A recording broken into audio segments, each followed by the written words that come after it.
ஒருத்தர் ரொம்ப அவசரமாக வந்தார். சார், மனுஷன் நிம்மதியாக இருக்கிறதுக்கு என்ன வழின்னு கேட்டார். சீக்கிரமாக ஒரு கல்யாணத்தை பண்ணிங்க, எல்லாம் சரியாக போடும் அப்படின்னோம். அவர் ஒரு மாதிரியாக பார்த்தார். ஏற்கனவே எனக்கு கல்யாணம் ஆயிட்டுது சார், அதனால தானே நிம்மதியாக இருக்கிறதுக்கு வழி கேட்குறேன் அப்படின்னார். சரி, இவர் ஒரு மாதிரியான கேஸ் அப்படின்னு நினச்சிக்கிட்டு நம்மக்கிட்ட இருந்த ஒரு சின்ன புத்தகத்தை அவர்கிட்ட தூக்கி கொடுத்தோம். இதை படித்து பாருங்கன்னு. கல்யாணத்துக்கு பிறகும் சந்தோஷமாக இருக்கிறதுக்கு என்ன வழி அப்படிங்கிற கேள்விக்கு அந்த புத்தகத்தில் விளக்கம் இருந்தது. கணவன் மனைவிக்குள்ளே சிக்கல் வராமல் இருக்கிறதுக்கு அதில் சில வழிகளை சொல்லி கொடுத்துருக்குறாங்க. அதெல்லாம் என்னென்ன அப்படிங்கிறத இப்போ பார்க்கலாமா?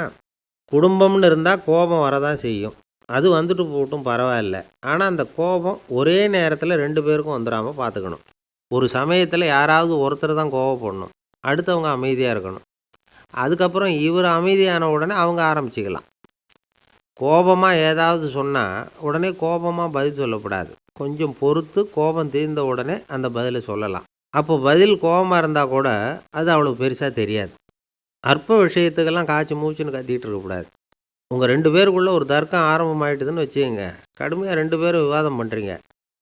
உங்களில் ஒருத்தர் இதில் ஜெயிக்கணும்னா அது நீங்களாக இருக்க வேணாம், அடுத்தவங்க ஜெயிக்கிறதுக்கு நீங்கள் துணையாக இருங்களேன். அப்படின்னா நீங்கள் கொஞ்சம் விட்டு கொடுக்கணும், அவ்வளவுதான். ஏதாவது குத்தம் சொல்லணுமா, செஞ்ச தப்பை சுட்டி காட்டணுமா, விமர்சனம் பண்ணணுமா, பண்ணுங்க, வேணான்னு சொல்லலை. ஆனால் சொன்னதை அப்படி சொல்கிறத கொஞ்சம் அன்பாக இதமாக சொல்லுங்கள். எப்போவோ நடந்த தவறுகளையெல்லாம் இப்போ போய் மறுபடியும் ஞாபகப்படுத்திகிட்டு இருக்க வேண்டாம். நான் அப்போவே சொன்னேன் இந்த புடவை வேணாம்னு, நீங்கள் தான் கேட்கல, இப்போ பாருங்கள் கிழிஞ்சு போச்சு இப்படின்னு கத்துனாங்க ஒரு அம்மா. எப்போ சொன்னீங்கன்னு கேட்டால் ஒரு 10 வருஷத்துக்கு முன்னாடி தீபாவளி சமயத்தில் அப்படிங்கிறாங்க. அது என்ன இன்னும் அப்படியே புதுசாகவே இருக்கும்? உங்களுக்கு அவர் தான் பெருசு, அவருக்கு நீங்கள் தான் பெருசு. அதை விட இந்த உலகத்தில் வேறு எதுவும் முக்கியம் இல்லைன்னு நினைக்கணும். நீ தான் என்னுடைய உலகம்னு எத்தனை தடவை சொல்லியிருப்பீங்க? அதெல்லாம் வெறும் வசனமாக போயிடக்கூடாது. ஏதாவது ஒரு பிரச்சனையை பற்றி கடுமையாக விவாதம் பண்ணிக்கிட்டு இருக்கீங்க, அதை அப்படியே பாதியில் விட்டுட்டு படுக்கைக்கு போயிடக்கூடாது. சொச்சத்தை நாளைக்கு பேசிக்கலாம்னு. அப்படி போனால் தூக்கம் வராது. பிரச்சனையை ஒரு முடிவு பண்ணிக்கிட்டு அதுக்கப்புறமா தூங்க போகணும். ஒரு நாளில் ஒரு தடவையாவது உங்கள் ஜோடியை பாராட்டி நல்ல விதமாக கனிவாக ஒரு வார்த்தை சொல்லணும் அப்படின்னு தீர்மானம் பண்ணிங்க. ஏதாவது தப்பு பண்ணிவிட்டீங்கன்னா பரவாயில்ல, அதை ஒத்துக்கிறதுக்கும் மன்னிப்பு கேட்குறதுக்கும் தயாராக இருக்கணும். அது ஒன்றும் கேவலம் கிடையாது. வீட்டுக்குள்ளே தானே கேட்க போகிறீங்க, வெளியில் யாருக்கு தெரிய போதும்? எப்படியோ உங்களுக்குள்ளே ஒரு சமரசம் ஆனால் சரி தான். ஒரு தகராறுன்னு எடுத்துக்கிட்டால் குறைஞ்சபட்சம் அதுக்கு 2 பேர் தேவை. தனியாகவே உட்காந்துக்கிட்டு நான் இப்போ தகராறு பண்ணிகிட்டு இருக்கிறேன் அப்படின்னு யாரும் சொல்ல முடியாது. 2 பேர் தகராறு பண்ணுறாங்கன்னா பொதுவாக அந்த 2 பேரில் யார் அதிகமாக பேசுகிறாங்களோ அவங்க பேரில் தான் தப்பு இருக்கும். அதை மனசில் வச்சுக்கணும். இதெல்லாம் தான் அந்த புத்தகத்தில் போட்டிருக்கிற வழிமுறைகள். இவ்வளவும் சரியாக வரலைன்னா அப்புறமா சொல்லுங்கள், வேறு புத்தகம் ஏதாவது இருக்கான்னு தேடுவோம். ஒரு கணவன் தன்னுடைய மனைவியை அழைச்சிக்கிட்டு ஒரு மனோதத்துவ டாக்டர்கிட்ட வந்தாராம். டாக்டர், எங்களுக்கு கல்யாணம் ஆகி 30 வருஷ காலமாக நாங்கள் ஒரு விஷயத்தில் கூட ஒத்து போனதில்லை அப்படின்னு ஆரம்பித்தார். உடனே அந்த அம்மா குறுக்கிட்டு, அது 30 வருஷம் இல்லை, 32 வருஷம் அப்படின்னாங்களாம். ஒரு சீன தேசத்து அரசர் இருந்தார். அவருக்கு வயசாயிட்டுது. அவருக்கு அடுத்தபடியாக அவருடைய புள்ள பட்டத்துக்கு வரணும், ஆட்சி பொறுப்பை ஏற்றுக்கணும். ஒரு நல்ல தலைவனுக்கு இருக்க வேண்டிய பண்புகள்லாம் தன்னுடைய மகனுக்கு இருக்கணும்னு விரும்பினார் அந்த அரசர். அதனால் இளவரசனை பக்கத்தில் இருந்த ஒரு குரு கிட்ட அனுப்புனார். இளவரசன் அவர்கிட்ட போய் சேர்ந்தான். அந்த குரு என்ன பண்ணார் தெரியுமா? இவனை பார்த்து சொன்னார், இதை பாருப்பா, நீ என்ன பண்ணுற, இப்போவே பக்கத்தில் இருக்கிற காட்டுக்கு போ, நடு காட்டில் போய் ஒரு இடத்துல உட்காந்துக்கோ. அங்கே என்னென்ன சத்தம்லாம் உன் காதில் விழுதுன்னு கவனித்து கேளு. உன் காதில் விழுந்த ஓசைகள் என்னென்னங்கிறத என்கிட்ட வந்து சொல்லு, அதுதான் எனக்கு தெரியணும், உனக்கு வேலையும் அதுதான் அப்படின்னு சொல்லி அனுப்பி வச்சுட்டார். இளவரசன் காட்டுக்கு போனான். குரு சொன்னபடியே ஒரு இடத்துல உட்காந்து கவனித்து கேட்டான். அதுக்கப்புறம் குருக்கிட்ட திரும்பி வந்தான். என்னென்ன சத்தம்லாம் கேட்ட அப்படின்னு கேட்டார் குரு. குருவே, காட்டில் நான் பறவைகள் சத்தம்லாம் கேட்டேன், மிருகங்களின் ஓசையையும் கேட்டேன், இதை தவிர இடி, மின்னல், மழை இதுகளோட சத்தத்தையும் கேட்டேன் அப்படின்னா.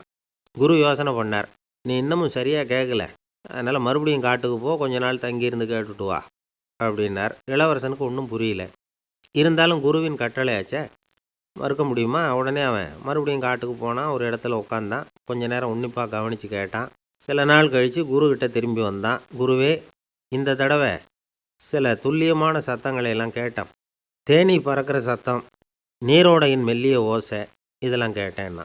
குரு சிரித்தார். நீ மறுபடியும் காட்டுக்கு போ, இன்னும் சில நாள் அங்கே இரு, முழுமையாக கவனமாக கேட்டுக்கிட்டு வா அப்படின்னு சொல்லி அனுப்பி வச்சுட்டார்.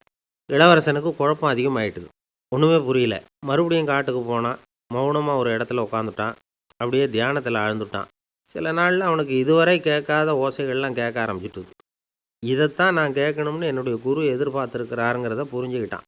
உடனே குரு கிட்ட ஓடனான். குருவே, இந்த தடவை காதுகளுக்கு கேட்க முடியாத சில ஓசைகளை கூட என்னால் உணர முடிஞ்சுது. பூ மலருகிற ஓசை, சூரியனால் பூமி சூடாகிறப்போ எழுகிற ஓசை, காலை பனித்துளியை இந்த புல்லுலாம் குடிக்கிற ஓசை, இது எல்லாம் என்னால் நல்லா கேட்க முடிஞ்சுது அப்படின்னா. குருவுக்கு இப்போ தான் திருப்தி ஏற்பட்டு தான் இளவரசனை பார்த்து சொன்னார், இதை பாருப்பா, இப்போ தான் நாட்டை ஆளுகிற தகுதி உனக்கு வந்திருக்குது அப்படின்னு சொல்லி அதுக்கு விளக்கமும் கொடுத்தாராம். எந்த அரசன் தன்னுடைய மக்களின் எதையும் பேசுகிற மௌன மொழியை, மௌன வார்த்தைகளை கேட்குறானோ அவன்தான் ஆள தகுதி உள்ளவன். எந்த அரசன் தன்னுடைய மக்களின் உணர்ச்சிகளை உண்மையாக உணர்றானோ அவன்தான் முதன்மையான அரசன். போலி வார்த்தைகளை மட்டும் கேட்டுட்டு பல மௌன ராகங்களை காதில் வாங்கிக்காதவன் அரசனே இல்லை. எந்த நாட்டில் எப்போ ஒரு அரசன் தன்னுடைய மக்களின் உணர்ச்சிகளை கேட்க மறுக்கிறானோ அன்னையிலேருந்தே அந்த நாடு அழிய தொடங்குது அப்படின்னு அர்த்தம். இதுதான் அந்த குரு இளவரசனுக்கு போதிச்சது. வாயால் பேசுகிறத மட்டும் கேட்டு ஏமாறக்கூடாது, உணர்ச்சிகளையும் கேட்குறதுல தான் மனப்பக்குவம் உண்டாகும். மக்கள் உணர்ச்சிகளை புரிந்து கொள்ளாத அரசர்கள் நீடிச்சிருக்க முடியாது. அது மாதிரி நாடுகளில் அடிக்கடி குழப்பம் தான் உண்டாகும். அப்படி இருந்தால் அடிக்கடி ஆட்சி மாறிக்கிட்டு இருக்கும். அப்படிப்பட்ட ஒரு தேசம், அங்கே ஒரு சிறைச்சாலையில் 3 கைதிகள் பேசிக்கிட்டு இருந்தாங்க. ஒருத்தன் சொன்னான், நான் இந்த நாட்டு ராஜாவை எதிர்த்து பேசிக்கிட்டு இருந்தேன், அதனால் என்னை பிடிச்சி கொண்டாந்து இங்கே போட்டுவிட்டாங்க அப்படின்னா ஒருத்தன்.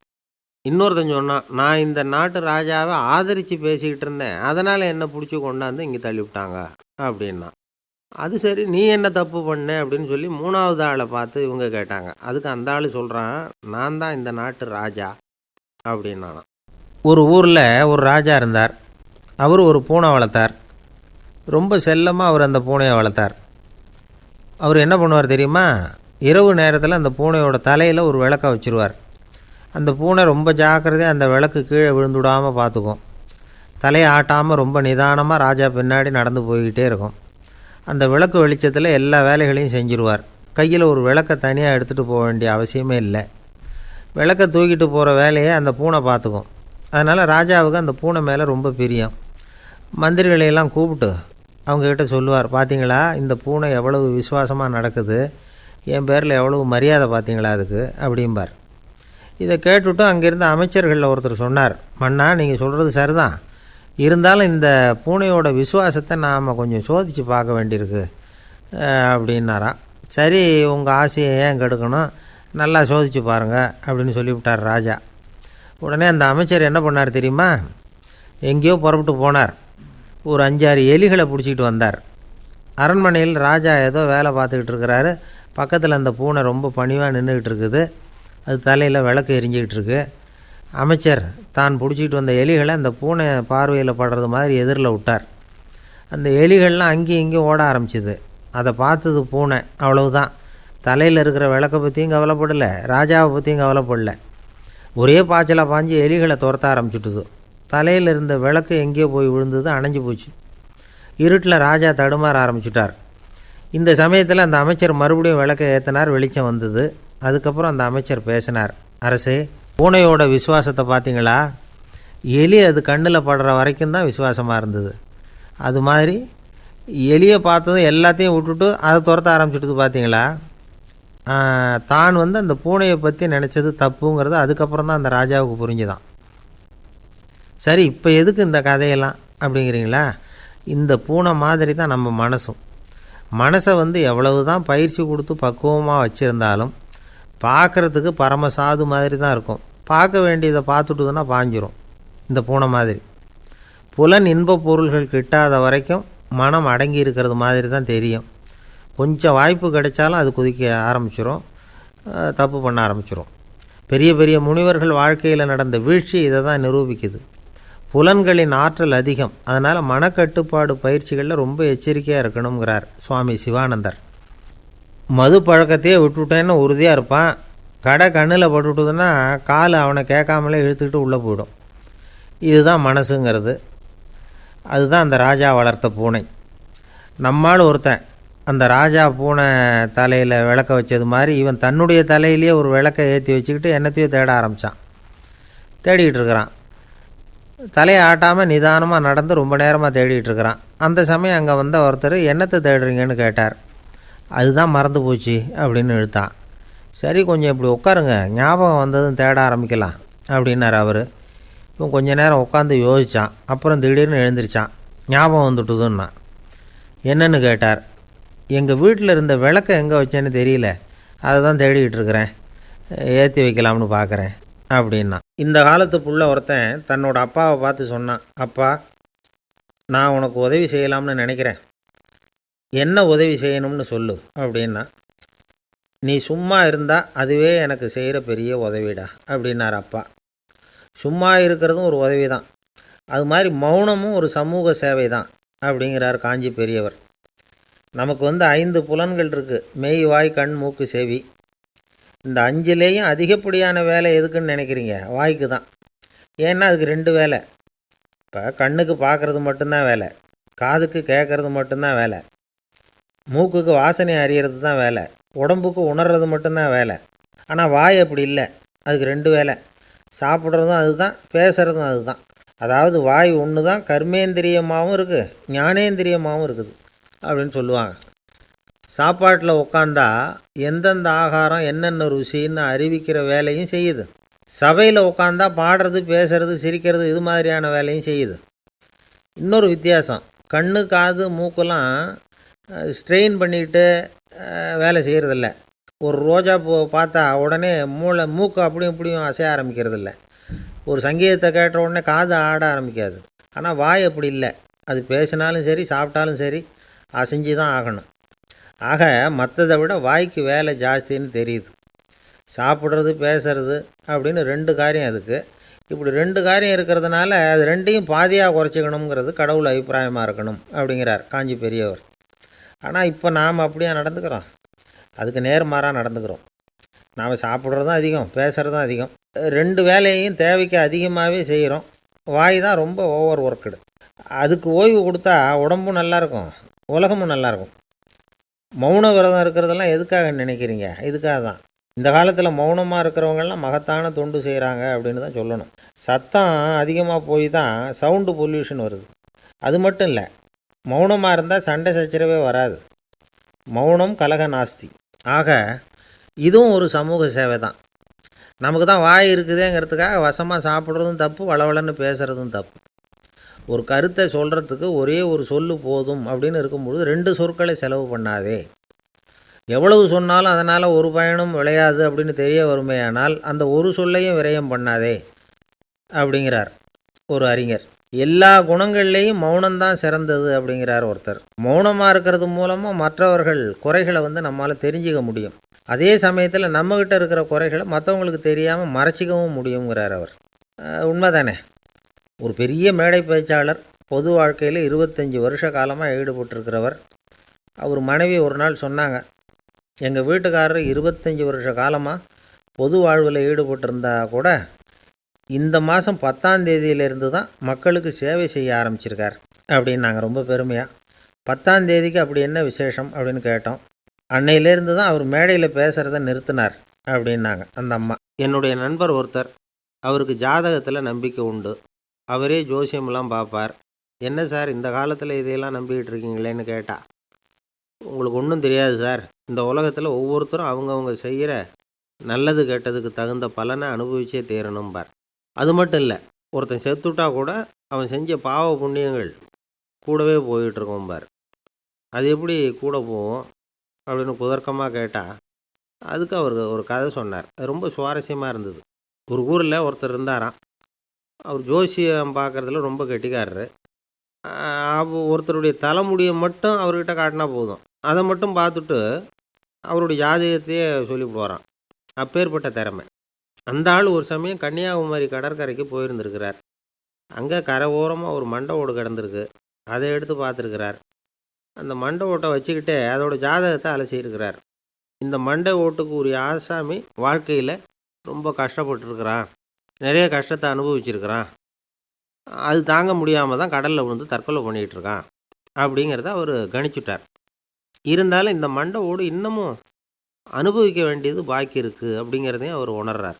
அது சரி, ஒருத்தன் வந்து உயிரோடு இருக்கிற வரைக்கும் தானே நல்லது கெட்டதை அனுபவிக்க முடியும். செத்ததுக்கு அப்புறமும் பாக்கி இருக்குன்னா அதை எப்படி அனுபவிக்கிறது? இந்த மண்டை ஓட்டுக்கு இன்னும் கொஞ்சம் பாக்கி இருக்குது அப்படிங்கிறது அவருக்கு புரிஞ்சதே தவிர அதோட அர்த்தம் என்னங்கிறது அவருக்கு சரியாக விளங்கலை. சரி, இதை இன்னும் கொஞ்சம் விவரமாக ஆராய்ச்சி பண்ணி பார்ப்போம் அப்படின்னு நினச்சிக்கிட்டு அதை தன்னுடைய வீட்டுக்கு எடுத்துகிட்டு போயிட்டார். அந்த மண்டை ஓட்டை ஒரு பொட்டியில் வச்சு பூட்டினார். தன்னுடைய தனி அறையில் அதை பத்திரமா வச்சுக்கிட்டார். தினமும் ராத்திரி ஆனதும் தன்னுடைய மனைவியை பார்த்து, நீ போய் பூஜை அறையில் தனியாக படுத்துக்கோ அப்படின்னு சொல்லிவிட்டு இவர் தினம் ராத்திரி 12 மணிக்கு பொட்டியை திறந்து அதை பார்ப்பார். மண்டை ஓடு அப்படியே இருந்ததே தவிர இன்னும் கொஞ்சம் பாக்கி இருக்குங்கிறதுக்கு அர்த்தம் அவருக்கு விளங்கலை. அந்த மண்டை ஓட்டுக்கு இன்னும் என்ன பாக்கி இருக்க போகுது?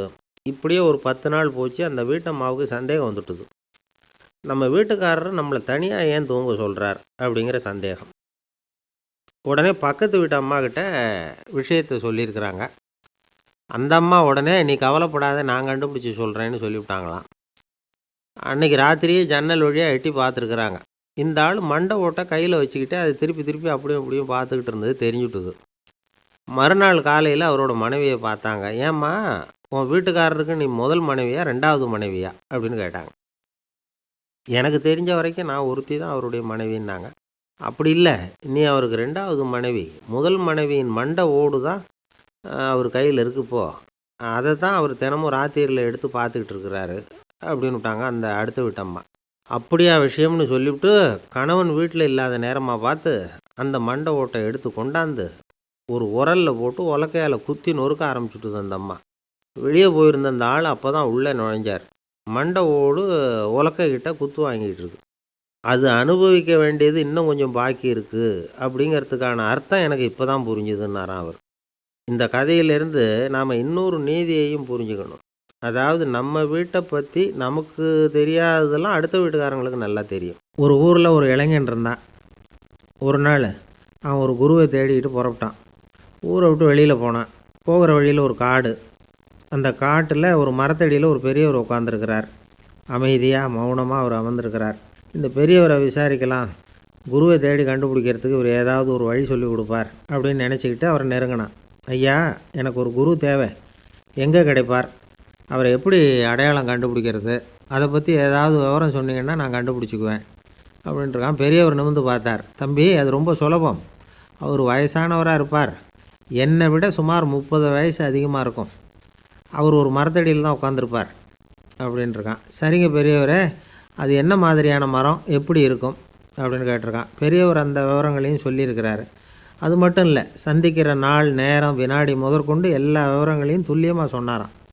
இவ்வளவு விவரங்களை இவரால் எப்படி சொல்ல முடியுது அப்படின்னு இவனுக்கு ஆச்சரியம். இருந்தாலும் அந்த பெரியவர் கடைசியாக ஒரு விவரம் சொன்னார். அது என்ன தெரியுமா? எப்படியும் நீ அவரை சந்திக்கிறதுக்கு ஒரு 30 வருஷம் ஆகும் அப்படின்னு சொல்லிவிட்டாராம். ரொம்ப நன்றிங்க பெரியவரே அப்படின்னு சொல்லிவிட்டு அந்த இளைஞன் புறப்பட்டுருக்கான். இப்போ அவனுக்கு குரு பற்றின விவரம் எல்லாம் கிடச்சிட்டுது. சந்திக்கிற நேரமும் தெரிஞ்சுட்டுது. ஆனால் 30 வருஷம் அவரை தேடி அலைய வேண்டியிருக்குமே. அவன் தேட ஆரம்பித்தான். காடு மலை எல்லாம் சுற்றி அலைஞ்சான். பல வருஷங்கள் தேடினான். அழுத்து போயிட்டான். கடைசியில் அவனுக்கும் வயசாகிட்டுது. கடைசியில் தன்னுடைய சொந்த ஊருக்கே திரும்பி போய்கிட்டு இருந்தான். அங்கே ஒரு மரத்தடியில் அவன் தேடிக்கிட்டு இருந்த குருநாதர் கிடைச்சார். யார் அவருன்னா, 30 வருஷத்துக்கு முன்னாடி வழி சொல்லி கொடுத்தாருல அதே பெரியவர். அவருக்கு இப்போ 30 வயசு அதிகமாக இருந்தது. அதே மரம். அன்னைக்கு பெரியவர் சொன்ன அடையாளம் இப்போ பொருத்தமாக இருந்தது. இப்போ அந்த பெரியவர் சொன்னார், சரியாக வந்து சேர்ந்துட்டேன், வா, உனக்காக தான் நான் இவ்வளவு காலமும் காத்துக்கிட்டு இருந்தேன் அப்படின்னாராம். என்ன சொல்கிறீங்கன்றிருக்கான். 30 வருஷத்துக்கு முன்னாடி என்கிட்ட வந்தியே, அப்போவே என் காலம் வந்து முடிஞ்சு போயிருந்தது. அப்போவே என்ன உனக்கு அடையாளம் தெரியல, அதனால் இவ்வளவு காலம் உனக்காக காத்துட்ருக்கும்படி ஆகிட்டுது அப்படின்னாராம். ஐயா, அப்போவே நீங்கள் சொல்லியிருக்கலாமே, இதுதான் 30 வருஷம் கழித்து நீ சந்திக்க போகிற இடம், நான் தான் உன்னுடைய குரு அப்படின்னு சொல்லியிருக்கலாமே அப்படின்ட்டுருக்கான். அந்த பெரியவர் சிரிச்சுக்கிட்டே இதுக்கு பதில் சொன்னாராம். நான் எவ்வளவோ விவரமாக தான் சொன்னேன், நீ சரியாக புரிஞ்சிக்கல. காரணம், அப்போ நீ போதுமான அளவுக்கு பக்குவம் பெற்றிருக்கவில்லை. அதனால் புரியும் சக்தி இல்லாமல் போயிட்டுதப்போ 30 ஆண்டு காலம் நீ அலைஞ்சி தெரிஞ்சிருக்கிற. அது காரணமாக இப்போ உனக்கு அந்த பக்குவம் வந்துட்டுது. அதனால தான் அடையாளம் காண முடிஞ்சுது. நானே உன்னுடைய குரு அப்படின்னாராம். இதிலேருந்து என்ன தெரியுதுன்னா, ஆன்மீகத்தில் மாணவனாக சேர்றதுக்கு கூட ஒரு பக்குவத்தன்மை தேவைப்படுது. ஒரு பெரிய ஞானி, அவர்கிட்ட ஒரு சீடனாக இருக்க ஒருத்தன் வந்தான். எதிரில் நின்னான். ஞானி அவனை வெகு நேரம் உற்று பார்த்தார். அப்புறம் சொன்னார், சீடனாக இருக்கிறது ரொம்ப சிரமம்னார். நான் தயாராக இருக்கிறேன்னா. அது இன்னமும் சிரமமாச்சே, இங்கே குருவாக இருக்கிறது மட்டுமே சுலபம் அப்படின்னாராம். அப்படின்னா நான் குருவாகவே ஆயிடுறேன் அப்படின்னானா. இது போலவே இந்த காலத்தில் கதை ஒன்று உண்டு.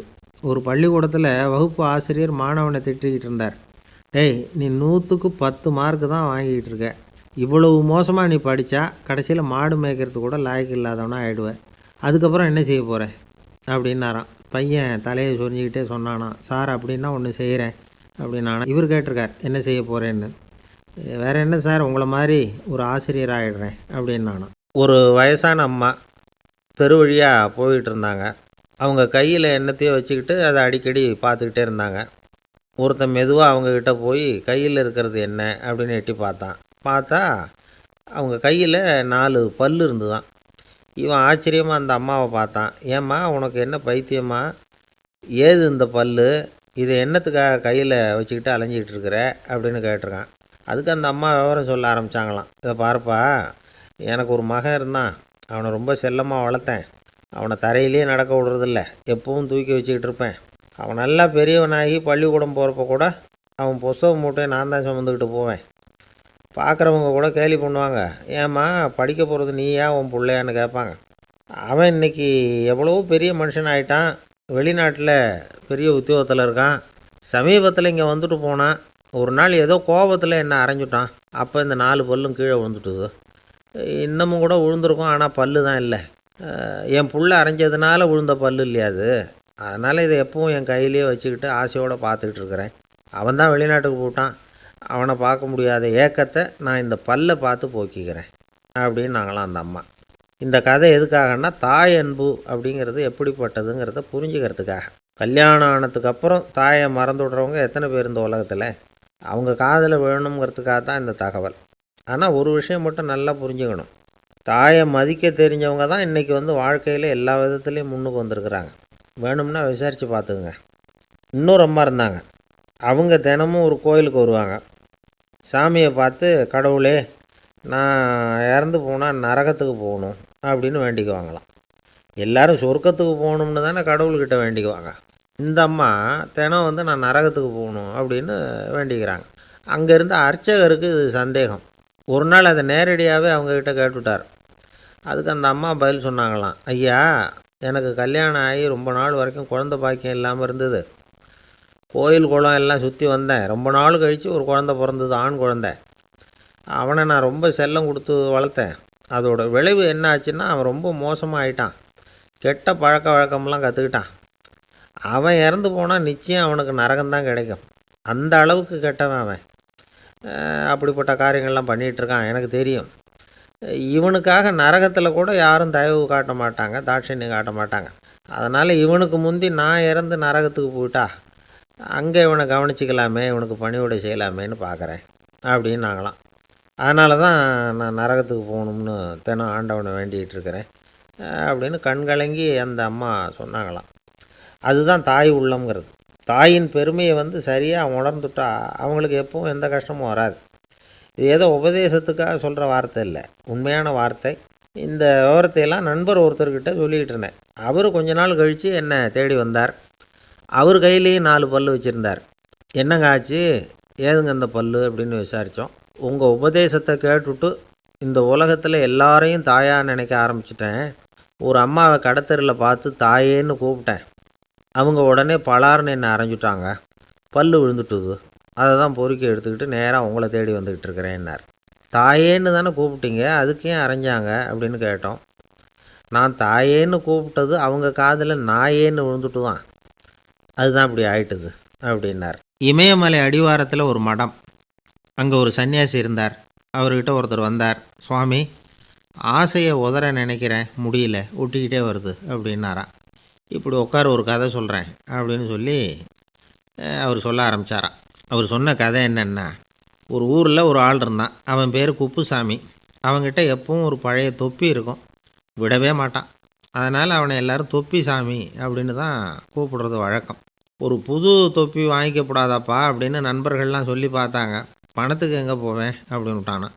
பணம் வச்சுருக்கான், செலவு பண்ண மனசு வரல, மகா கஞ்சன். பழைய பாட்டில்கள்லாம் வாங்கி விற்றுக்கிட்டு இருந்தான். அப்படி ஒரு தடவை பழைய கண்ணாடி சாமான்களை ஏலத்தில் எடுத்தப்போ அதில் ஒரு அருமையான சென்ட்டு பாட்டில் கிடச்சிது. உடனே ஒரு ஐடியா பண்ணான். அந்த சென்ட்டை சின்ன சின்ன பாட்டில்களில் அடைச்சி ஜன்னல் ஓரமாக அடுக்கி வச்சுட்டான். அதை விற்றா நிறைய பணம் கிடைக்குமே, அதனால். இதுக்கு இடையில் ஒரு நாள் அவன் அப்படியே உட்காந்துருந்தான். அந்த நேரம் நண்பன் வந்தான். ஏண்டா, உன் பழைய தொப்பியை மாற்றப்படாதா? ஊரில் எல்லோரும் கேலி பேசுகிறாங்களே ஒன்று தொப்பி சாமின்னு அப்படின்னு சொல்லி கேட்டிருக்கான். இந்த சென்ட்டு பாட்டில் விற்றதும் பணம் வரும், அதுக்கப்புறம் பார்க்கலாம் அப்படின்னு நானா இவன். சரி வா, நீச்சல் குளத்துக்கு போயிட்டு வருவோம் அப்படின்னு கூப்பிட்ருக்கான் நண்பன். 2 பேரும் போனாங்க. அதே நேரம் அந்த ஊர் நீதிபதியும் அங்கே குளிக்க வந்தாராம். அவர்கிட்ட இருந்தது விலை வசந்த ஒரு புது தொப்பி. அதை அங்கே இருந்த ஸ்டாண்டில் மாட்டிவிட்டு குளிக்க போனார். இதுக்கிடையில் குப்புசாமி குளிச்சுட்டு வந்தான். அவனுடைய பழைய தொப்பியை காணலை. அந்த புது தொப்பியை பார்த்தா இது நண்பனுடைய வேலை தான் அப்படிங்கிறதாக புரிஞ்சுக்கிட்டு அதை எடுத்து மாட்டிகிட்டு வந்துட்டான். நீதிபதி குளிச்சுட்டு வந்து பார்க்குறாரு, தொப்பியை காணும். போலீஸில் புகார் கொடுத்தார். அவங்க தேடினாங்க. ஒரு மூலையில் பழைய தொப்பி கிடச்சிது. அடடா, இது நம்ம குப்புசாமியோட தொப்பி இல்லையா அப்படின்னு நானா ஒருத்தன். உடனே அவன் வீட்டுக்கு தேடிட்டு போயிருக்காங்க. அங்கே போய் பார்த்தா புது தொப்பி அங்கே இருக்குது. உடனே அவனுக்கு 1000 ரூபா அபராதம் போட்டாங்களாம். அவன் பணத்தை கட்டிவிட்டு ரொம்ப எரிச்சலோடு வீட்டுக்கு வந்தான். பழைய தொப்பி கண்ணில் பட்டுது. மறுபடியும் உன்னால் தானே எனக்கு 1000 ரூபா நஷ்டம் அப்படின்னு சொல்லி அதை எடுத்துக்கிட்டு அப்படி போயிருக்கான். அந்த ஊர் குளத்தில் வீசி எரிஞ்சிட்டு வந்துட்டான். அது மீன் பிடிக்கிற ஒருத்தன் கையில் சிக்கிச்சு. அவன் வர்ற வழியில் அதை எடுத்து வேகமாக வீசி எறிஞ்சான். அது நேராக குப்புசாமி வீட்டு ஜன்னல் வழியாக உள்ளே இந்த சென்ட்டு பாட்டில்கள் மேலே விழுந்து எல்லாம் உடஞ்சி நொறுங்கி போச்சு. குப்புசாமி பார்த்தான். தோட்டத்தில் ஆழமாக ஒரு குழியை வெட்டினான். அந்த தொப்பியை போட்டான், மூடிவிட்டான். இதை அடுத்த வீட்டுக்காரன் பார்த்தான். ஏதோ புதையல் தான் வச்சுருக்கான் போல இருக்குன்னு நினச்சான். போலீஸில் போய் புகார் கொடுத்துட்டான். மறுபடியும் போலீஸ் குழியை தோண்டினாங்க. பழைய தொப்பி மறுபடியும் வெளியில் வந்தது. எல்லோரும் சிரிக்கிறாங்க.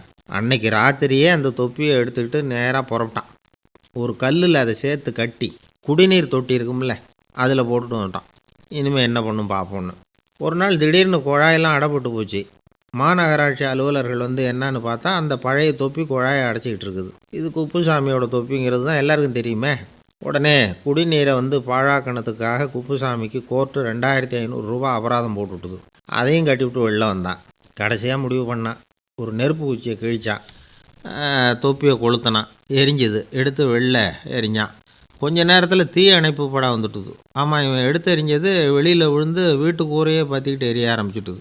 அவனோட பணத்தாசையும் அதோடு சேர்ந்து எரிஞ்சு போச்சான். இப்படி ஒரு கதை. இந்த கதையை சொல்லி முடித்தார் அந்த இமயமலை அடிவாரத்தில் இருந்த சன்னியாசி. இப்போ அந்த குப்புசாமி எங்கே இருக்கிறான்னு கேட்டார் எதிரில் இருந்தவர். இதோ உன் எதிரிலே இருக்கிறான், நான் தான் அந்த குப்புசாமி அப்படின்னாரான் அந்த சன்னியாசி.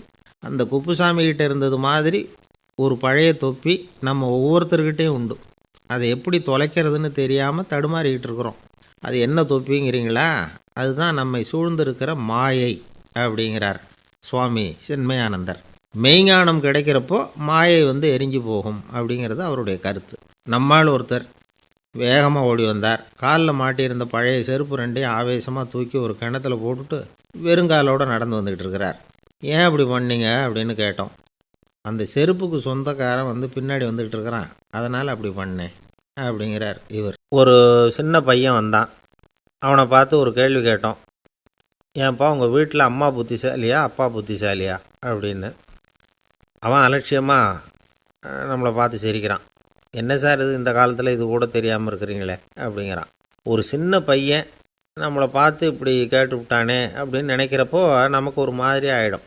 அதுக்கப்புறம்தான் இந்த தாத்தா பாட்டிலாம் சொல்கிற ஒரு கதை ஞாபகத்துக்கு வந்தது. அது என்ன கதை தெரியுமா? ஒரு ஊரில் ஒரு அம்மாவும் பிள்ளையும் இருந்தாங்களாம்.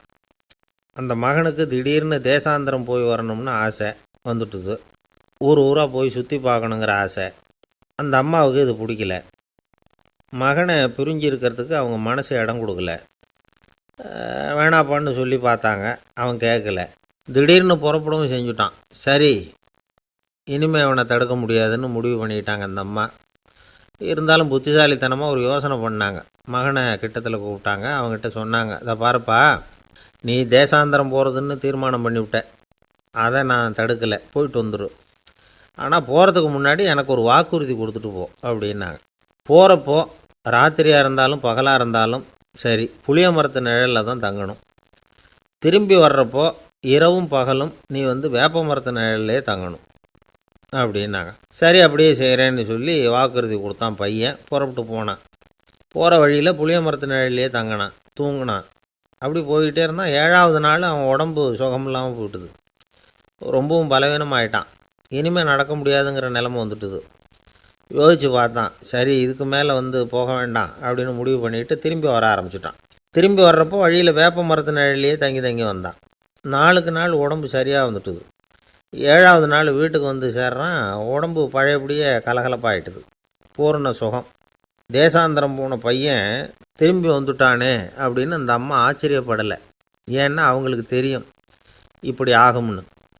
பையன் சீக்கிரமாக திரும்பி வரணுங்கிறதுக்காக தான் அவங்க அந்த யோசனையை சொன்னாங்க. என்ன விஷயங்கிறதையும் அவங்களே சொன்னாங்க. மகனே, புளிய மரத்து நிழல் உடம்புக்கு உஷ்ணத்தை கொடுக்கும், சீக்கம் உண்டாக்கும். அதனால் நீ வந்து தொடர்ந்து புளிய மரத்து நிழலில் தங்கினாவே நோய்க்கு வந்து ஆளாயிட்ட. நல்ல பயணத்தை வந்து முடிச்சுக்கிட்டு திரும்பி வரணுங்கிற முடிவுக்கு வந்துட்ட. திரும்பி வர்றப்போ நீ தங்கினது வேப்ப மரத்து நிழல். அது உடம்புக்கு வந்து குளிர்ச்சியை தரக்கூடியது, நோயை தீர்க்கக்கூடியது. அதனால் சுகமாக வீட்டுக்கு வந்து சேர்ந்துட்ட. உன்னோட தேசாந்திர பயணத்தை தடுக்கிறதுக்காக தான் இப்படி பண்ணினேன் அப்படின்னாங்களாம் அந்த அம்மா. பார்த்தீங்களா அம்மாவோட புத்திசாலித்தனத்தை? அப்பாவாக இருந்தால் இப்படியா பண்ணுவார்? ஒரு அப்பா வந்து பையன்கிட்ட 10 ரூபா கொடுத்து இதை எடுத்துக்கிட்டு அடுத்த ஊருக்கு போய் அங்கே இருக்கிற மாமா கிட்ட இதை கொடுத்துட்டு வாடா, வழியில் எங்கேயாவது மரத்தடியில் படுத்து தூங்கி விடாதே அப்படின்னு எச்சரிக்கை பண்ணி அனுப்புனாராம். பையனுக்கு எச்சரிக்கையாக வாழறது எப்படிங்கிறத கற்றுக் கொடுக்கறதுக்காக இப்படி பண்ணார். அவன் பணத்தை வாங்கிட்டு போனான். அப்பா சொன்னதை மறந்துட்டு ஒரு மரத்தடியில் படுத்து தூங்கிட்டான். அவனுக்கு தெரியாமல் அவன் பின்னாடியே போன அப்பா அவன் கையில் இருந்த அந்த 10 ரூபாயை நைஸாக எடுத்துகிட்டு வந்துட்டார். அவன் பையில் தானே வச்சுருந்தான், அது தெரியாமல் எடுத்துகிட்டு வந்துட்டார். அவன் தூங்கிக்கிட்டு இருக்கான். எடுத்துகிட்டு ஒரு மறுபடியும் வீட்டுக்கு வந்துட்டார். பையன் முழிச்சுக்கிட்டு பையை தடவி பார்க்குறான், பணத்தை காணும். அழுதுகிட்டே திரும்பி வந்தான். அப்பா கிட்டே விஷயத்த சொன்னான். அப்பா சிரிச்சுக்கிட்டே சொன்னார், அதுக்கு தான்ப்பா ஆரம்பத்திலேயே எச்சரிக்கை பண்ணினேன், இனிமேலாவது நீ ஜாக்கிரதையாக இருக்கணும் அப்படிங்கிறதுக்காக தான் இப்படி பண்ணினேன். அந்த பணம் எங்கேயும் போயிடலை, நான் தான் அதை உனக்கு தெரியாமல் எடுத்து வச்சிருக்கிறேன். இதோ பாரு அப்படின்னு சொல்லிட்டு சைடு பாக்கெட்டில் கையை விட்டா அது ஓட்டையாக இருக்குது. அதை எவனோ ஏற்கனவே கத்திரிச்சு எடுத்துகிட்டு போட்டான். இப்போ அப்பா முகத்தில் அசடு வழிஞ்சுதான். ஒரு அரசனும் அமைச்சரும் ஒரு நாள் ரொம்ப சாவகாசமாக பேசிக்கிட்டு இருந்தாங்களாம். அரசன் அமைச்சரை பார்த்து ஒரு கேள்வி கேட்டிருக்கார். ஏங்க அமைச்சரே, ஆசை இல்லாத ஒரு மனுஷனால் இருக்க முடியுமா அப்படின்னு. ஏன் முடியாது, துறவி அப்படிங்கிறவங்கெல்லாம் அப்படிப்பட்டவங்க தானே அப்படின்னாராம் அமைச்சர். அவங்கெல்லாம் உண்மையிலேயே ஆசையை விட்டவங்க தானா அப்படின்னு கேட்டாராம் ராஜா. அப்படி தான் இருக்கணும் அப்படின்னாராம் அமைச்சர். அப்படின்னா ஆசையே இல்லாத ஒரு உண்மையான துறவியை நான் பார்க்கணுமேன்னார். அது என்ன பிரமாதம், அதுக்கு நான் ஏற்பாடு பண்ணுறேன் அப்படின்னு விட்டார் இவர். சொல்லிவிட்டு உடனே புறப்பட்டு போனார். அங்கே தேடினார். அப்புறம் தான் அவருக்கு புரிஞ்சுது உண்மை துறவியை கண்டுபிடிக்கிறது எவ்வளவு கஷ்டமான காரியம்னு. இருந்தாலும் ராஜா கிட்ட சொல்லியாச்சே உண்மை துறவியை காட்டுறேன்னு. இப்போ என்ன பண்ணுறது? ராஜா கிட்ட சொன்னபடி நடக்கலைன்னா அவருக்கு கோபம் வந்துடும். அமைச்சர் ஒரு யோசனை பண்ணார். அவருக்கு ஒரு வழி தெரிஞ்சுது.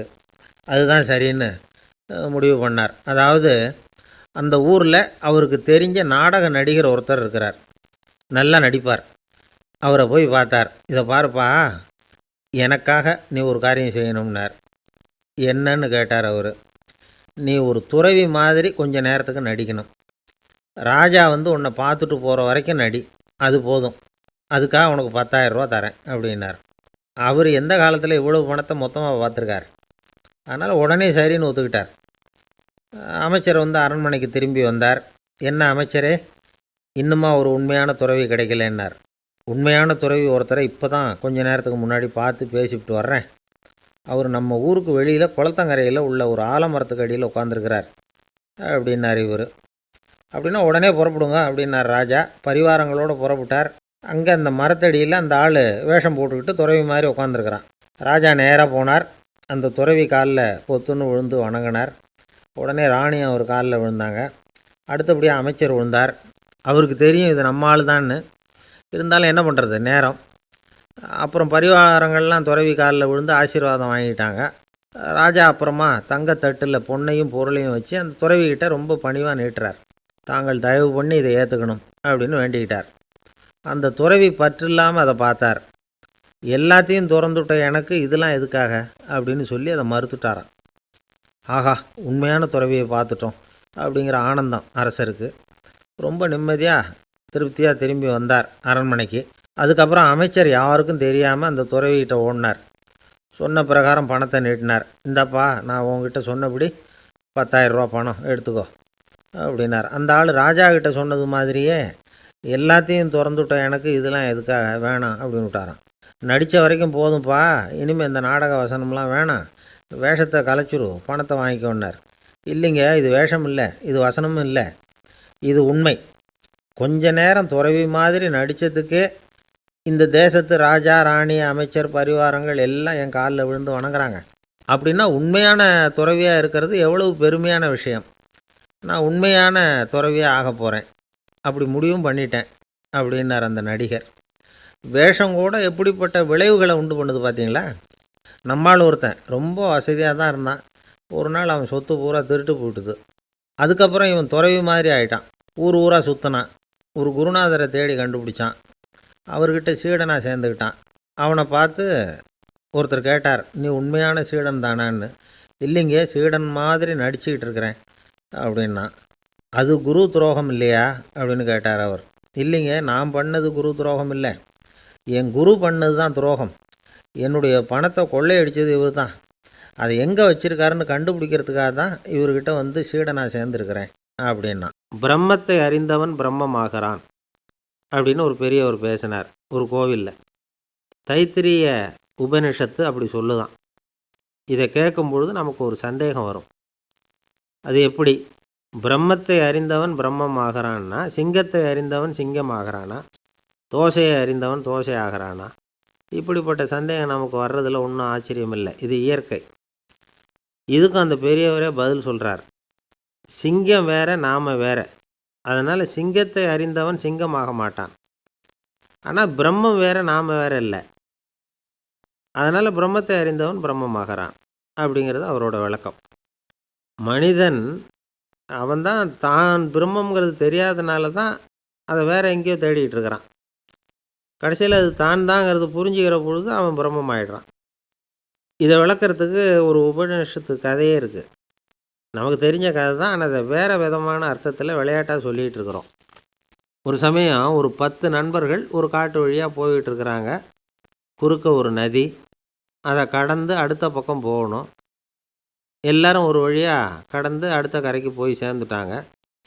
அங்கே போய் சேர்ந்ததுக்கப்புறம் எல்லாரும் பத்திரமா வந்து சேர்ந்துட்டோமா அப்படின்னு தெரிஞ்சுக்கிறதுக்காக எண்ணி பார்க்குறான் அந்த கூட்டத்து தலைவன். அவங்க மொத்தம் 10 பேர். ஆனால் அவன் எண்ணி பார்க்குறப்போ 9 தான் வருது. ஏன்னா அவன் தன்னை விட்டுவிட்டான். எதிரில் நிற்கிறவங்கள மட்டுமே எண்ணுறான். ஐயோ, 10வது ஆள் எங்கேங்கிறான், பதறான். சரி, நீ இரு, நான் எண்ணி பார்க்குறேன்னு சொல்லிவிட்டு இன்னொருத்தன் வந்து எண்ணுறான். அவனும் தன்னை விட்டுவிட்டு எண்ணுறான். 9 தான் வருது. எல்லோரும் கொய்யோ முறையோன்னு கத்த ஆரம்பிச்சிட்டாங்க. அந்த சமயத்தில் ஒரு பெரியவர் அந்த பக்கமாக வர்றார். என்ன விஷயம்னு விசாரிக்கிறார்.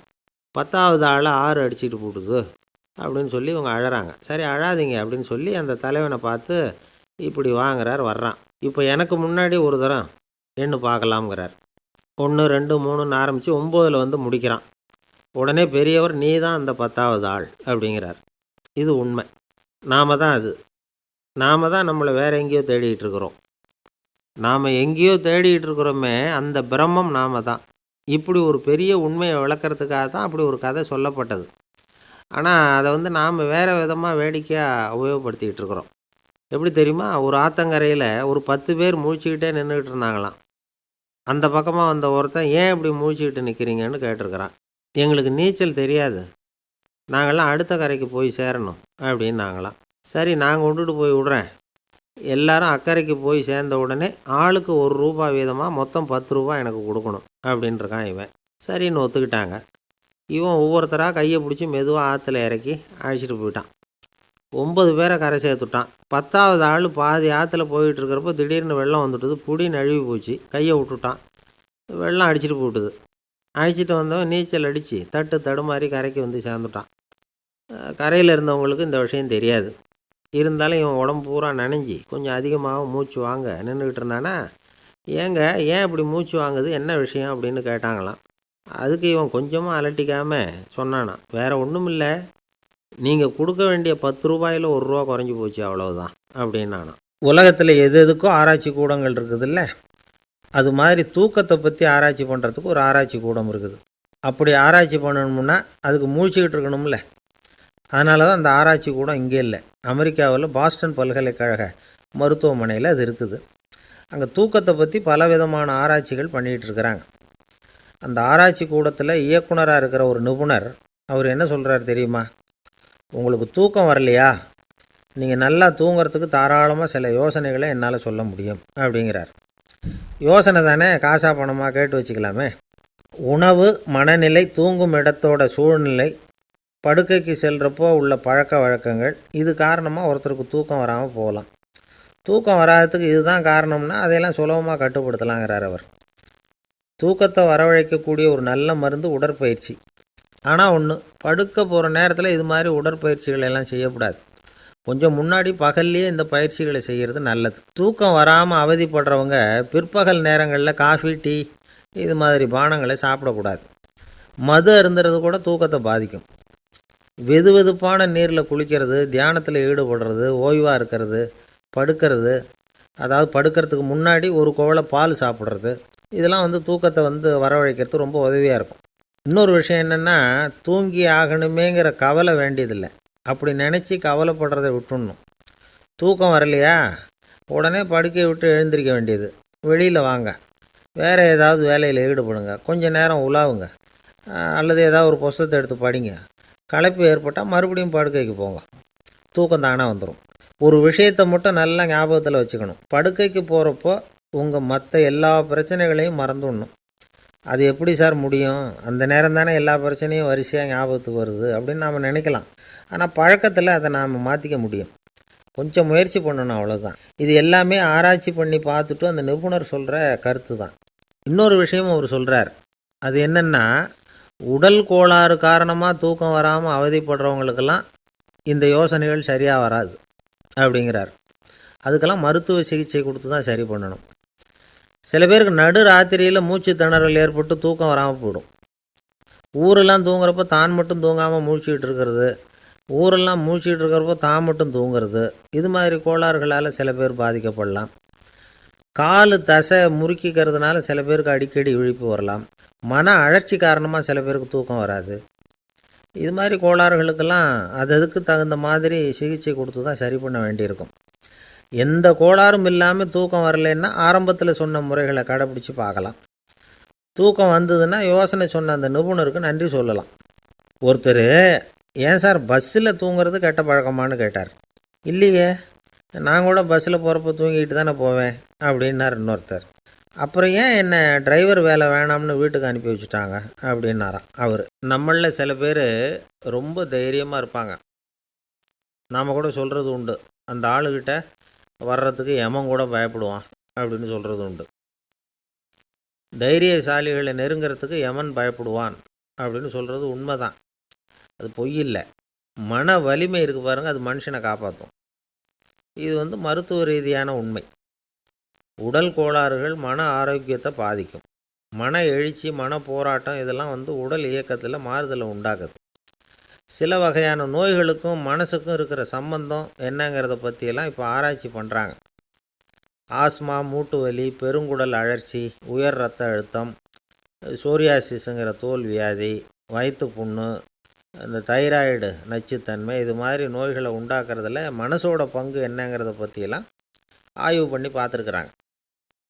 எதுக்கு எடுத்தாலும் சோர்ந்து போகிறது, தோண்டு போகிறது, இப்படிப்பட்ட மனவாகு, அதோட யாரும் நமக்கு உதவ முடியாது அப்படிங்கிற மனோபாவம், கைவிடப்பட்ட மனநிலைமை, இதெல்லாம் நோயோட தீவிரத்தை ரொம்ப அதிகரிக்க செய்யுதான். இவங்கெல்லாம் அந்த கைகால் வலிக்குது, உடம்பு அசதியாக இருக்குது, தூக்கம் வரல, முதுகு வலிக்குது, உடம்புல உணர்ச்சி குறையுது, கை கால் விரல்லாம் மரத்து போகுது, இப்படி ஏதாவது சொல்லிக்கிட்டு டாக்டர்களை தேடி வந்துக்கிட்டு இருப்பாங்க. நெஞ்சு வலி யாருக்கு வருது தெரியுமா? பதற்றம், போட்டி மனப்பான்மை, அளவுக்கு அதிகமான வேகம், துடிப்பு, பேராசை, இதுலேயும் கட்டுப்பாடு, நேரம் தவறாமை, அப்புறம் இதெல்லாம் உள்ள மனவாக உள்ளவங்க இருக்கிறாங்கல்ல, அவங்க பெரும்பாலும் நெஞ்சு வலிக்கு ஆளாயிடுறாங்களாம். ஃப்ரீட்மேன் அப்படிங்கிறவர் நிறைய ஆராய்ச்சியெல்லாம் பண்ணி பார்த்துட்டு இதை உறுதிப்படுத்தியிருக்கிறார். அவர் பண்ணின ஆராய்ச்சியில் என்னெல்லாம் தெரிய வந்தது தெரியுமா? பொறுப்பு அதிகம் உள்ளவங்களுக்கு கண்டிப்பாக ரத்த அழுத்தம் வரும், அதிகமாக இருக்குமா. அதே மாதிரி கண்டிப்பாக இருக்கிறாங்கல்ல, அவங்களுக்கும் ரத்த அழுத்தம் அதிகரிக்குமா. ரத்த அழுத்தம் தனக்கு அதிகமாக இருக்குங்கிறத தெரிஞ்சுக்கிட்டவங்க தலைவலி, மயக்கம், இந்த தலை சுத்தல், அசதி, இது மாதிரியான உணர்வுகளை அவங்களுக்கு வந்துடும், அது மாதிரி உணர்வு. ஆனால் உண்மை என்ன தெரியுமா? இதெல்லாம் ரத்த அழுத்தத்தினால இல்லை. ரத்த அழுத்தம் கட்டுப்பாட்டுக்குள்ளே இருந்தால் கூட இவங்க இப்படி நினைக்கிறாங்களாம். இதுக்கு காரணம் மனசு தான் அப்படிங்கிறார் அவர். சில பேர் எப்படி தெரியுமா? ஒருத்தர் மாரடைப்பால் இறந்து போனார் அப்படின்னு கேள்விப்பட்டால் போதும், இறந்து போகிறதுக்கு காரணம் இதயம்தான் அப்படிங்கிற பீதியால், இதய தளர்ச்சி அப்படிங்கிற மனநோயால் பாதிக்கப்படுறார். இவங்கெல்லாம் அடிக்கடி தங்களுடைய இதய பகுதியை தொட்டு பார்த்துக்குவாங்க, நாடியை பிடிச்சி பார்த்துக்குவாங்க. அடிக்கடி மூச்சை உள்ளுக்கு இழுத்து வெளியில் விட்டு வலி வருதா அப்படின்னு பார்த்துக்கிட்டு இருப்பாங்க. வேறு எங்கேயாவது வலிச்சா கூட நெஞ்சை வலிக்குதா அப்படின்னு பார்ப்பாங்க. நெஞ்சு வலிக்குதுன்னு கூட சில பேர் சொல்ல ஆரம்பிச்சிருவாங்க. ஆஸ்மாவுக்கும் மனசுக்கும் சம்பந்தம் உண்டு. தீர்வு காண முடியாத மன போராட்டங்கள் எல்லாத்துக்கும் அடுத்தவங்களையே சார்ந்து இருக்கிற மனநிலை, இதெல்லாம் ஆஸ்மாவினுடைய தீவிரத்தை அதிகப்படுத்திடும். பயம், இது எப்படின்னா என்ன நடக்குமோங்கிற பதற்ற நிலை, அப்புறம் இந்த பயம், இதெல்லாம் சுவாசித்தலை அதிகரிக்க செய்யுது இல்லையா. இதனால் இரத்தத்தின் காரத்தன்மை அதிகமாகி நோயின் தீவிரமும் அதிகமாகுது. மன போராட்டம், மனக்கவலை, மன இறுக்கம், இதெல்லாம் தோல் வியாதியை தூண்டி விடுதான். இது மாதிரி இன்னும் எவ்வளவோ இருக்குது. அதனால் இன்றைக்கி நமக்கு தேவை என்னென்னா மன வலிமை, மலர்ந்த முகம். இது ரெண்டும் இருந்துட்டுதுன்னா பலவிதமான நோய்கள் நம்மக்கிட்ட நெருங்கி வராது. டாக்டர், என்ன நெருங்காமல் இருக்கிறதுக்கு நான் ஒரு காரியம் பண்ணுறேன் அப்படின்னார் ஒருத்தர். அவர் என்ன அர்த்தத்தில் சொன்னார்னா, டாக்டர் அவரை நெருங்காமல் இருக்கிறதுக்கு அவர் ஒரு காரியம் பண்ணுறாராம். நண்பர்கிட்ட சொன்னார். நண்பர் கேட்டார், அது என்ன காரியம் பண்ணுற அப்படின்னு கேட்டார். தினம் ஒரு ஆப்பிள் பழம் சாப்பிட்றேன்னார் அவர். ஏன்னா ஆங்கிலத்தில் ஒரு பழமொழி சொல்லுவாங்கள்ல, an apple a day keeps doctor away அப்படிம்பாங்க. ஒரு ஆப்பிள் பழம் சாப்பிட்டா டாக்டர் விலகியே இருப்பார், டாக்டர்கிட்ட போக வேண்டிய அவசியம் இருக்காது அப்படிங்கிறதுக்காக அந்த பழமொழி சொல்கிறது. என்ன, நான் யாருமே நெருங்காமல் இருக்கிறதுக்கு நான் ஒரு காரியம் பண்ணுறேன்னார் இன்னொருத்தர். டாக்டர் நெருங்காமல் இருக்கிறதுக்கு ஆப்பிள் பழம் சாப்பிட்றேன்னார் அவர். என்னை யாருமே நெருங்காமல் இருக்கிறதுக்கு நான் ஒரு காரியம் பண்ணுறேன்னார் இன்னொருத்தர். அது என்னன்னு கேட்டோம். தினம் ஒரு பூண்டு சாப்பிட்றேன்னார். ஏ கார்லிக் எ டே கீப்ஸ் எவ்ரிபடி அவே அப்படின்னு அதுக்கு ஒரு புது விளக்கமும் கொடுத்தார். கங்கை கரை தோட்டம் பக்கத்தில் ஒரு ஆசிரமம், அங்கே ஒரு பெரியவர் தங்கியிருக்கிறார். அவர் தான் ராமகிருஷ்ண பரமஹம்சர். அந்த ஆசிரமம் இருந்த இடம் கரக்பூர். வங்காளத்தில் பொதுவாக எல்லோரும் மீன் சாப்பிட்றது உண்டு. கங்கையில் குளிச்சுட்டு கையில் ஒரு மீனோடு வர்றது வழக்கம்.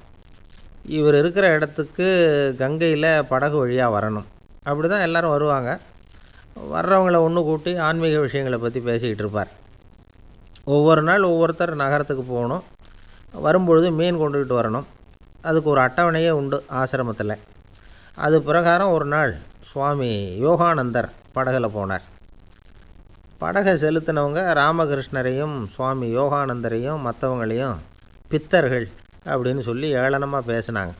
அவங்க என்ன பைத்தியம் பிடிச்சவங்க அப்படிங்கிறது மாதிரி.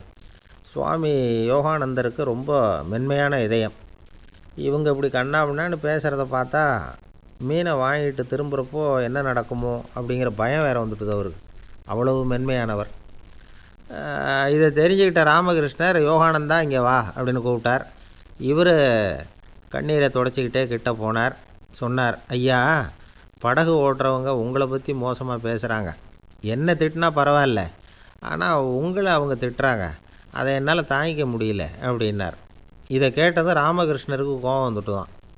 என்னது, உன்னுடைய குருவை பற்றி அவங்க மோசமாக பேசும்பொழுது நீ சும்மா இருந்தியா, வெளியில் போ அப்படின்னு விட்டார். குரு நிந்தனை செய்கிறப்போ அதை கேட்டுக்கிட்டு சும்மா இருக்கலாமா? குரு நிந்தனையை கேட்டால் பாவம் இல்லையா? என்னை தூற்றும்போது அவங்க பாவம் செய்கிறாங்க, அதை கேட்டுக்கிட்டு நீ சும்மா இருந்தால் நீயும் பாவம் செய்கிற அப்படின்னாராம். அடுத்த நாள் சுவாமி நிரஞ்சனானந்தர் போக வேண்டிய நாள். இவர் படகுல போகும்பொழுதும் அதே மாதிரி நடந்து தான். அவங்க மோசமாக பேச ஆரம்பித்தாங்க, திட்ட ஆரம்பித்தாங்க. அப்படி கேலி பண்ண ஒருத்தனை இவர் என்ன பண்ணார், பலார்னு கன்னத்தில் அரைஞ்சிட்டார். இன்னொருத்தனை கங்கையில் தூக்கி எறியறதுக்கும் தயாராகிட்டார். அதுக்கப்புறம் அவங்க யாரும் வாயை திறக்கலை. மீன் வாங்கிட்டு வர்றப்பவும் படகுல ஒரே அமைதி, அவ்வளவு பயம் அவங்களுக்கு. ராமகிருஷ்ணர் கூப்பிட்டு விசாரித்தார் என்ன நடந்ததுன்னு. இவர் சொன்னார், அவர் யோகானந்தா போகும்பொழுது என்ன நடந்ததோ அப்படியே தான் இப்போவும் நடந்தது. குரு நிந்தனை செய்கிறத கேட்டுக்கிட்டு நான் சும்மா இருப்பேனா, ஒருத்தனை அப்படியே அரைஞ்சுட்டேன், இன்னொருத்தனை ஆற்றுல தூக்கி போட்டுருவேன்னு பயமுறுத்தினேன், அவ்வளவுதான் அப்படின்னாராம். இப்போவும் ராமகிருஷ்ணருக்கு கோபம் வந்துட்டு தான், என்ன இது அணியறது காஷாயம், இருக்கிறது ஆசிரமம், உனக்கு இவ்வளவு கோபம் வந்ததுன்னா அப்புறம் என்னத்துக்கு ஆசிரமத்தில் இருக்கணும், பிரம்மச்சாரி எப்பவும் அமைதியாக இருக்கணும் அப்படின்னு அறிவுரை சொன்னாராம் ராமகிருஷ்ணர். அப்போ இவர் கேட்டாராம், ஏங்க அவருக்கு ஒரு விதமான அறிவுரை சொன்னீங்க, எனக்கு வேறு விதமாக அறிவுரை சொல்கிறீங்க, இதில் எது உண்மை அப்படின்னு கேட்டிருக்கார். இதுக்கு ராமகிருஷ்ணர் சொன்ன பதில் என்னென்னா, அட அசடே, சக்கரத்தில் காற்று அதிகமாக இருந்தால் குறைக்கணும், குறைச்சலாக இருந்தால் கூட்டணும். அவன் சாது, அவனுக்கு அதிக உணர்ச்சி தேவை, உனக்கு படபடப்பு அதிகம், உனக்கு பொறுமை தேவை அப்படின்னாராம். இதில் உள்ள கருத்து என்னென்னா, கல்விங்கிறது எப்படின்னா அதை சூழ்நிலைக்கு தகுந்த மாதிரி கற்பிக்கணும். எல்லாருக்கும் ஒரே மாதிரி கற்பிக்கக்கூடாது. கேட்குறவர் தகுதி, புரிஞ்சுக்கிற திறமை, இதை பொறுத்து கல்வி அமையணும். ஆரம்ப காலத்தில் ஒரு குரு, அப்போ ஒரு சீடன் இருந்தான். அது வேடிக்கையான குரு, வேடிக்கையான சீடன். ஒரு ஆசிரமம். ஒரு நாள் ஒருத்தன் அவசரமாக அந்த குருவை தேடி வந்திருக்கிறான். என்ன விஷயம்னு விசாரித்தார் குரு. உங்கள் சீடர் என்னை அடிச்சுட்டார் அப்படின்னு புகார் பண்ணானா அந்த ஆள். குரு சீடனை கூப்பிட்டார். அடிச்சியா இந்த ஆளை அப்படின்னு கேட்டாரான். ஆமான் இருக்கான் சீடன். ஏன் அடித்தே அப்படின்னு கேட்டாரான். இந்த ஆள் உங்களை பற்றி மட்டமாக பேசிவிட்டான், என்னால் அதை தாங்கிக்க முடியல, அதனால தான் அடிச்சுட்டேன்ருக்கான். அப்படி என்ன பேசினா அப்படின்னு கேட்டாரான். உன்னுடைய குருநாதர் இப்போல்லாம் அர்த்தமில்லாமல் பேச ஆரம்பிச்சுட்டார் அப்படின்னு சொல்லிவிட்டான், அதனால தான் அடிச்சுட்டேன் அப்படின்னானா. அதுக்காக அடித்தே அப்படின்னாரான். நான் அதுக்காக அடிக்கலை குருவே, இப்போல்லாம் நீங்கள் அர்த்தம் இல்லாமல் பேசுகிறதாக அவன் சொல்கிறான், அப்படின்னா இதுவரைக்கும் நீங்கள் அர்த்தத்தோடு பேசினதாகத்தானே அர்த்தம், அது தப்பு தானே, அதனால தான் அடித்தேன் அப்படின்னானா. வங்க நாவலாசிரியர் சரத் சந்திரர் ஒரு நண்பர் அவர்கிட்ட வந்தார். வழக்கமாக எல்லா எழுத்தாளர்கள்கிட்டையும் கேட்குற ஒரு கேள்வியை கேட்டார். நீங்கள் எழுத்துத்துறைக்கு வந்தது எப்படி, இதுதான் கேள்வி. அதை தெரிஞ்சு என்ன பிரயோஜனம்னார் சரத் சந்திரர்.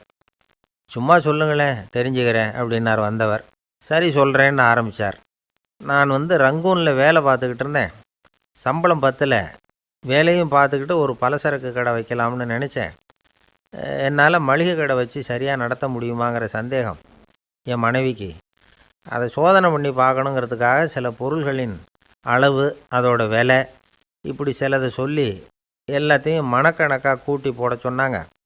என்னால் சரியாக கூட்டி சொல்ல முடியல. உங்களால் மளிகை கடை நடத்த முடியாதுன்னு சொல்லிவிட்டாங்க. உடனே என்ன பண்ணுறது, வேறு வழி இல்லை, கதை எழுத ஆரம்பிச்சிட்டேன் அப்படின்னார். கேட்டவருக்கு சிரிப்பு வந்துட்டு தான். சரத் சந்திரர் ஒரு பக்கம் சீரியஸான நாவல்கள், சிறுகதைகள் எழுதியிருந்தாலும் அவருடைய இன்னொரு பக்கம் வேறு விதம். நண்பர்கள்கிட்ட பேசும்பொழுதும் சரி, அவர்களுக்கு கடிதங்கள் எழுதும்போதும் சரி, கேலியும் கிண்டலும் நகைச்சுவை உணர்வும் அதிகமாக இருக்கும். காந்திஜி ஒரு சமயம் கல்கத்தாவுக்கு வந்திருந்தார். தேசபக்தர்கள் பல பேர் அவர்கிட்ட பேசிக்கிட்டு இருந்தாங்க. அப்போது சரத் சந்திரரும் அங்கே இருந்தார்.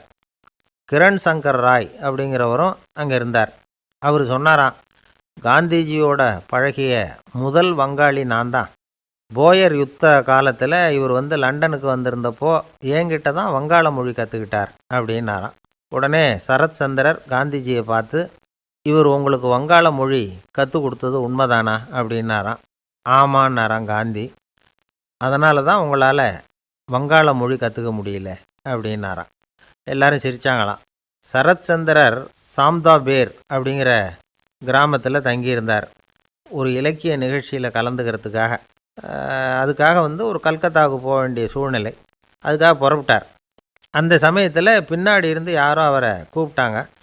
இப்படி கூப்பிட்டவரை பார்த்து இன்னொருத்தர் யாரோ அதட்டி இருக்கிறாங்க.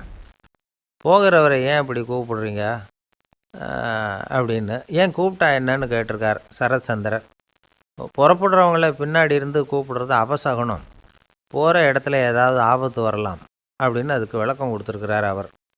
உடனே சரத் சந்திரர் சொன்னாராம், இதோ இவங்க என்னை இலக்கிய கூட்டத்துக்கு அழைச்சிட்டு போகிறாங்களே, இதை விட வேற என்ன ஆபத்து வந்துட போகுது அப்படின்னாராம். இப்படி சரத் சந்திரருக்கு இயல்பாகவே நகைச்சுவை உணர்வு உண்டு. அவருடைய நண்பர் ஒருத்தர் வீட்டுக்கு கூப்பிட்டுருந்தார். அங்கே ஒரு கச்சேரிக்கு ஏற்பாடு பண்ணியிருந்தாங்க. சரத் சந்திரருக்கு இயல்பாகவே கச்சேரியில் நீண்ட ஆலோசனையெல்லாம் கேட்குறதுக்கு பொறுமை இருக்காது.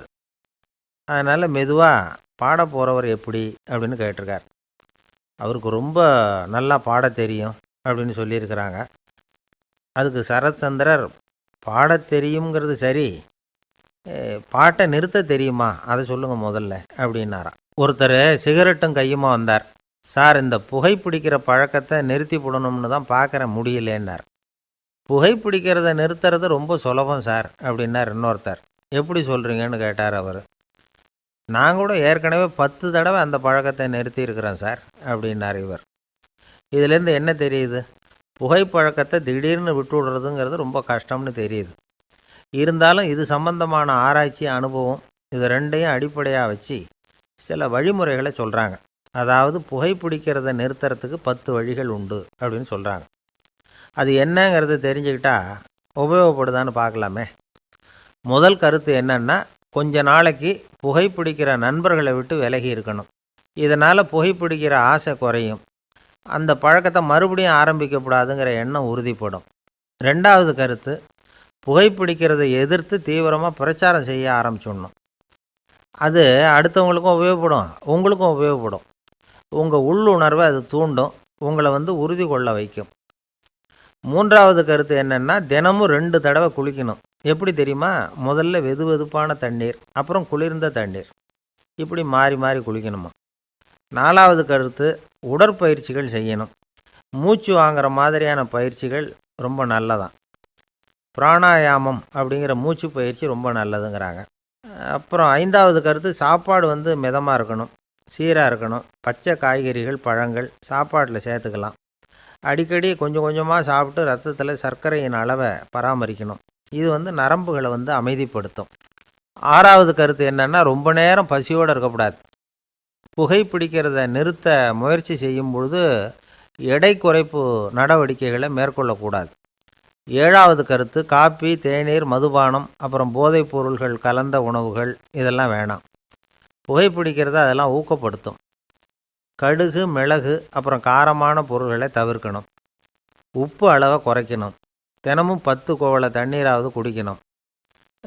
வெறும் தண்ணி புகைப்பிடிக்கிற ஆவலை தணிக்குதான். எட்டாவது கருத்து, கையில் சிகரெட்டு, புகையில ஏதாவது இருந்தால் உடனே தூக்கி எறிஞ்சிருங்க. அது கையில் இருக்கிற வரைக்கும் புகைப்பிடிக்கிற ஆசை வந்துக்கிட்டே இருக்கும். ஒன்பதாவது கருத்து என்னென்னா, இறை நம்பிக்கை உள்ளவங்க புகைப்பிடிக்கிற எண்ணம் வர்றப்போவெல்லாம் பிரார்த்தனை செய்ய ஆரம்பிச்சுடலாம். 10வது கருத்து, உங்களுக்கு ரொம்பவும் வேண்டியவங்க யாரோ அவங்கக்கிட்ட எல்லாம் நீங்கள் புகைப்பிடிக்கிறத நிறுத்தி விட்டதாக சொல்லிவிடுங்க. இந்த 10 வழிகளையும் கடைபிடிக்க ஆரம்பிச்சுட்டா புகைப்பிடிக்கும் பழக்கத்தை நிறுத்தி விடலாம் அப்படின்னு சொல்கிறாங்க அனுபவப்பட்டவங்க. முயற்சி பண்ணி பார்க்கலாம். ஒரு முக்கியமான இடத்துல நின்றுக்கிட்டு இருந்தார் ஒருத்தர். அங்கே இன்னொருத்தர், ஏன் சார் இந்த இடத்துல சிகரெட் பிடிக்கலாமா அப்படின்னு அனுமதி கேட்டார். இந்த இடத்துல சிகரெட் பிடிக்கக்கூடாதுங்க அப்படின்னாரு இவர். நீங்கள் இப்படி சொல்கிறீங்க, ஆனால் இந்த இடத்துல கீழே நிறைய சிகரெட் துண்டுகள் கிடக்குதே, அவங்கெல்லாம் யார்? அவங்கெல்லாம் உங்கள் மாதிரி என்கிட்ட அனுமதி கேட்காதவங்க அப்படின்னாராம் இவர்.